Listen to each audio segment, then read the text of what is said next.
My name is Carmen Rogers, and I'm one of the Associate Directors within Career Management at the School of Hotel Administration. I'm here with Sarah Hilsman, who's the Associate Director for Student Immigration Services within the International Students and Scholars Office. And she's going to be talking with us today about F1 Optional Practical Training, or otherwise known as OPT. So Sarah, thank you very much for being here with us today. Thank you for having me. I have some questions that students have been asking, and so I just will go through each of them individually, starting with one of the most obvious questions. What is an F1 Optional Practical Training, or OPT? F1 Optional Practical Training is a type of work authorization that students who are in F1 visa status can get in order to do off-campus jobs in their field of study and be paid. Who's actually eligible for OPT? So F1 students who are in the U.S. in F1 visa status are eligible for optional practical training work authorization after they have been enrolled for a full academic year. They can apply for and use this OPT work authorization either in the summer before they graduate, or what most students do is keep that optional practical training for after they graduate. We would recommend a different type of work authorization for summer internships. And how does one actually apply? The optional practical training is an application that has to go to the Immigration Service. There is an application that they have to fill out. They have to apply for an updated I-20 immigration document from the International Office, and they also have to include a lot of other documents along with their application. There's a fee. They have to send passport photographs. They have to send copies of all of their old I-20s, the ID page of their passport, and also what's known as the I-94 record. And what's an I-20 document? The I-20 is an immigration document that is specifically for F1 visa status. So when a student first applies and is admitted to a U.S. educational institution, they're issued this I-20 document. They then take that to a U.S. consulate and get an F1 visa stamp. So the I-20 is the F1 immigration document. What is an I-765 form? The I-765 is the application form specifically for an work authorization document from the Immigration Service. It can be used for lots of different visa categories. For F1 students, it is specifically used for OPT. So another question that a lot of students have, once a student actually receives an updated new I-20, how long do they have to actually submit the application? Yes. Once a student asks for the new I-20 from the ISSO, they must submit that application within 30 days. The Immigration Service has to receive it within 30 days, or actually they will deny the application. What does a student need to submit with their application? So some of this I covered before. It is the updated I-20 or a copy of the updated I-20, the identification page in their passport, the visa page in their passport, the I-94 admission record, which they have to print out from a website, copies of any I-20s that they've received from the ISSO previously, and passport photographs and a check or money order. And you mentioned an I-94. What is an I-94 card? The I-94 is a U.S. admission record. It is something that is created by the U.S. Port of Entry when an F1 student comes into the U.S. That is actually the moment that a student receives F1 visa status. So the I-94 is the legal document proving that a student has F1 status. If a student doesn't have all of their documents, what will they need? Or excuse me, if they don't have all of their old I-20 documents, what is a student to do at that point? Sometimes that can be difficult. Students might not realize that they should keep all their old I-20s, and so If you're listening to this, please do keep all of your old I-20s.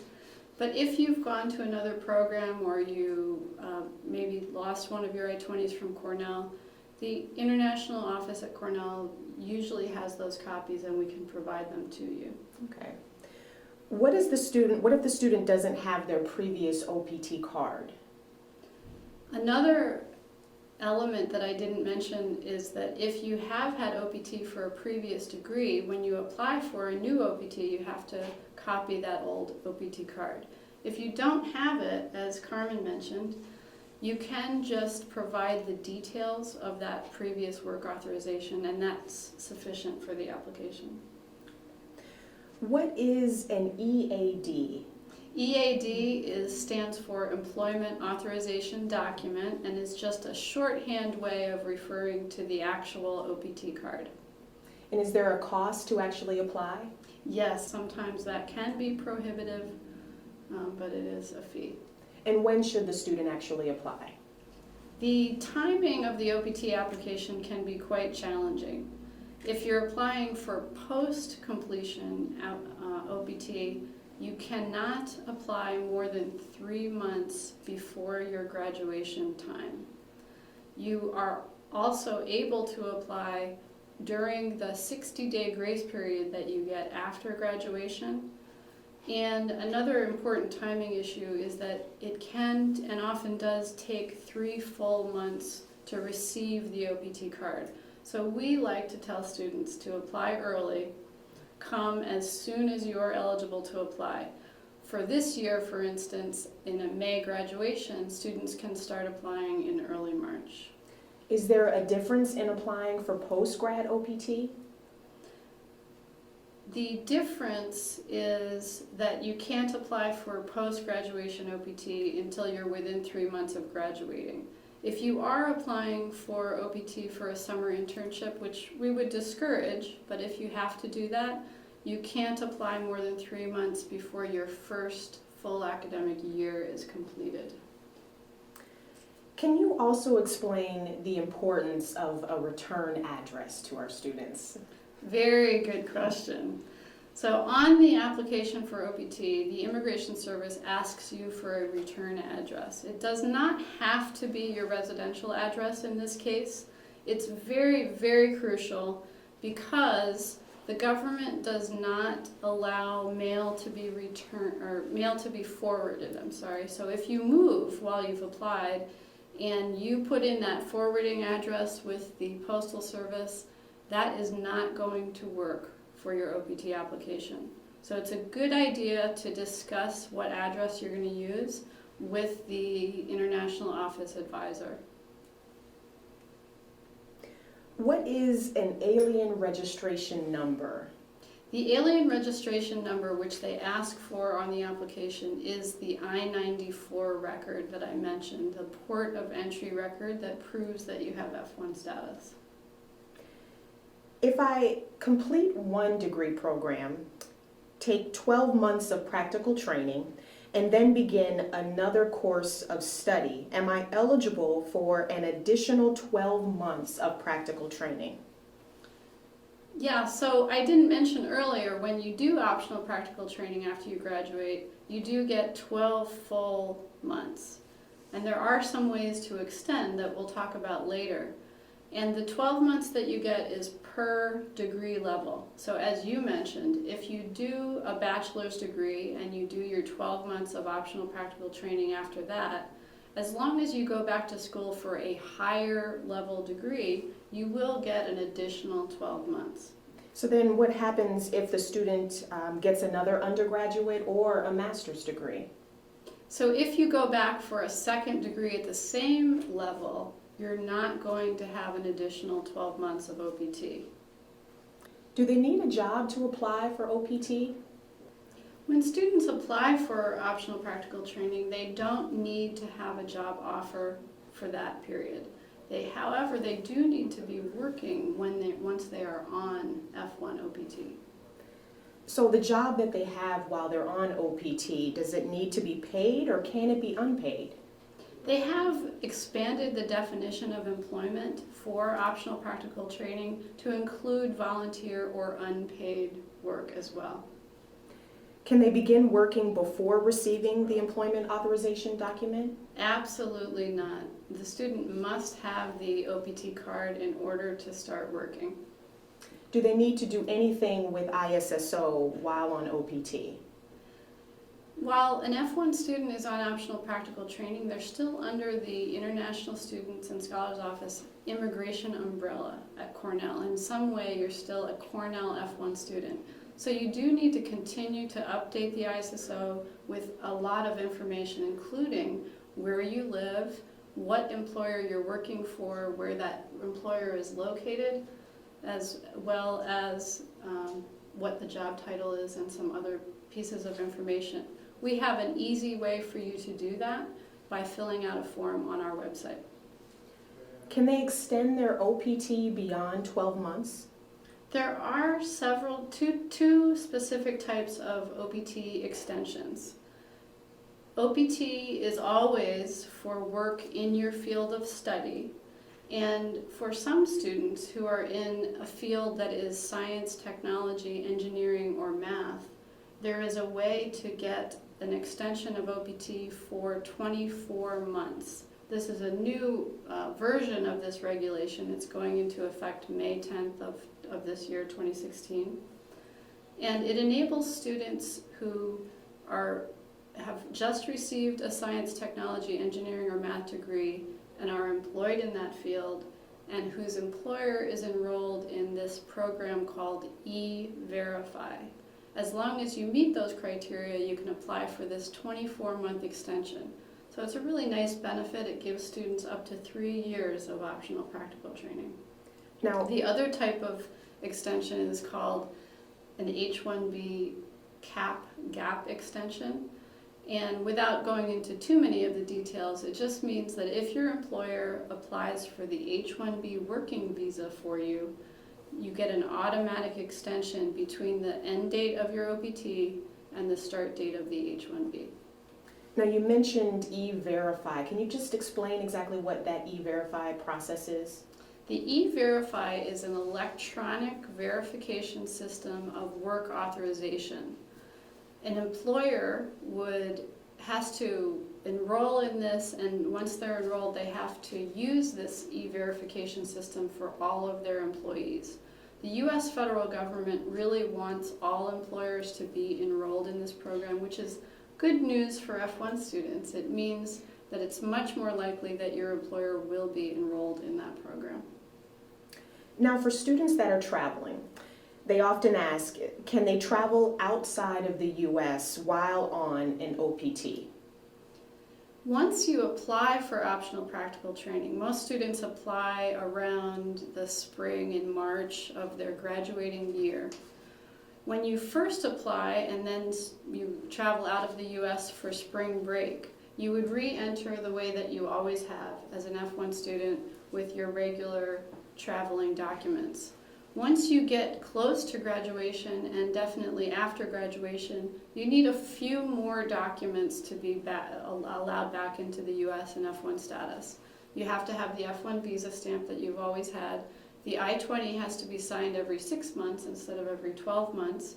And you also need to have an actual job offer, as well as proof that you have applied for optional practical training.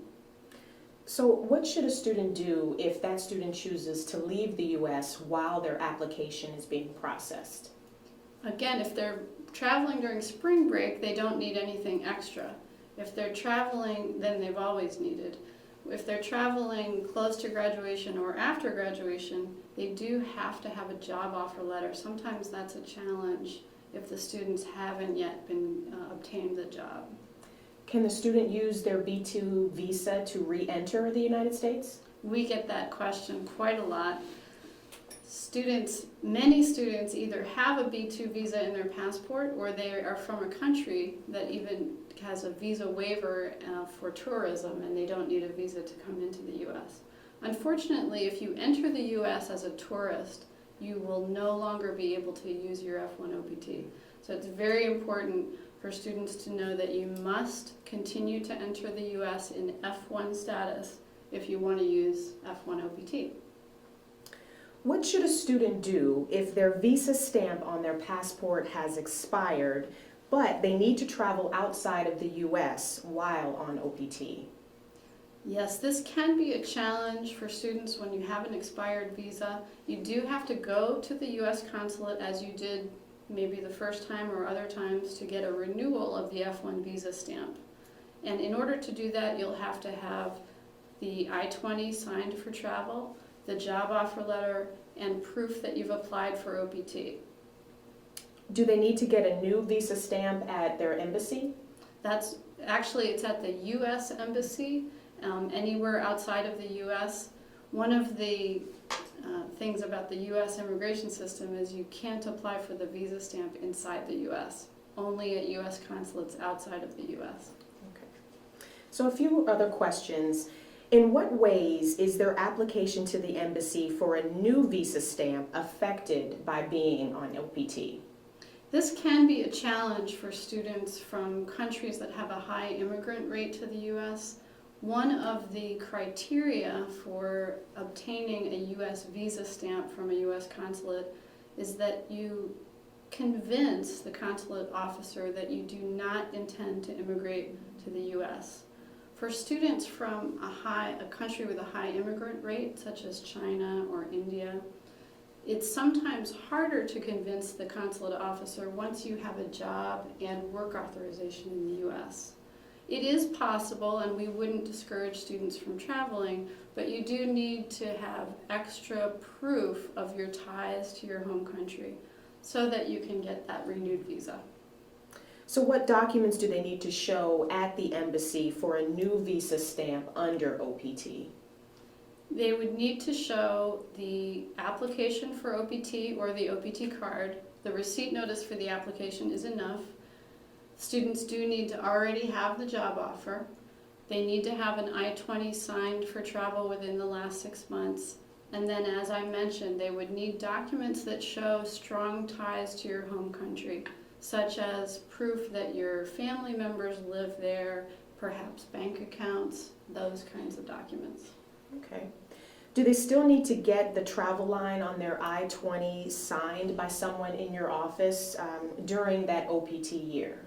Yes, we are still your immigration umbrella at Cornell, so we have to sign your I-20s, and we have several ways that we should try to make it easier for you to do that. You can either mail your I-20 to us and we can update that, or we have a form on our website where you can request a new copy of the I-20 so that you can travel. Well, we only have one last question for you. If a student has additional questions about the application process, who in your office would they speak with? We have at least 6 immigration advisors in the international office, and all of them are very well trained on these issues, and we would encourage you to come to walk-in advising hours and ask us whatever is on your mind. Well, that's great, Sarah. Thank you so much. We'd like to thank Sarah for explaining to us all of the information with regard to the F1 OPT. Thank you.